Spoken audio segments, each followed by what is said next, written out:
বন্যা পূর্বাভাস ও সতর্কীকরণ কেন্দ্রের তথ্যমতে আগামী ১০ দিনে কুড়িগ্রাম, জামালপুর, গাইবান্ধা, বগুড়া, টাঙ্গাইল ও সিরাজগঞ্জ জেলার ব্রহ্মপুত্র ও যমুনা নদী সংলগ্ন নিম্নাঞ্চলে বন্যা পরিস্থিতির সার্বিক উন্নতি হতে পারে।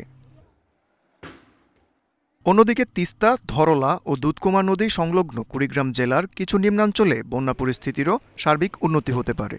বিভিন্ন নিম্নাঞ্চল সম্পূর্ণরূপে বন্যামুক্ত হতে পারে।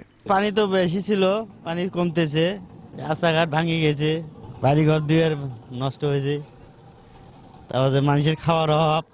পানি এতখানি আসলো, এখন পানি হচ্ছে এইটুকু, গতিতে আরো হতে পারে। গাইবান্ধার সব নদ নদীর পানি কমলেও বন্যা কবলিত এলাকার মানুষের দুর্ভোগ এখনো রয়েছে।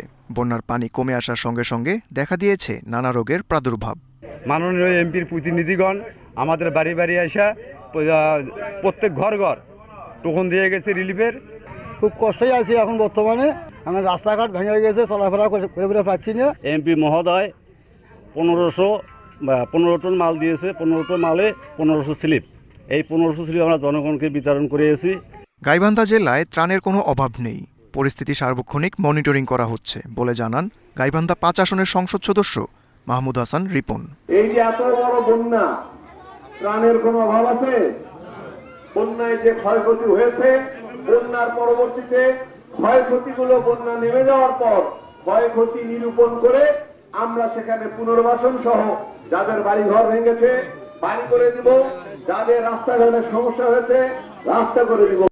তবে ভারী বৃষ্টির কারণে দেশের প্রধান নদীগুলির পানি সমতলে স্বল্প মেয়াদে আবারও বাড়তে পারে।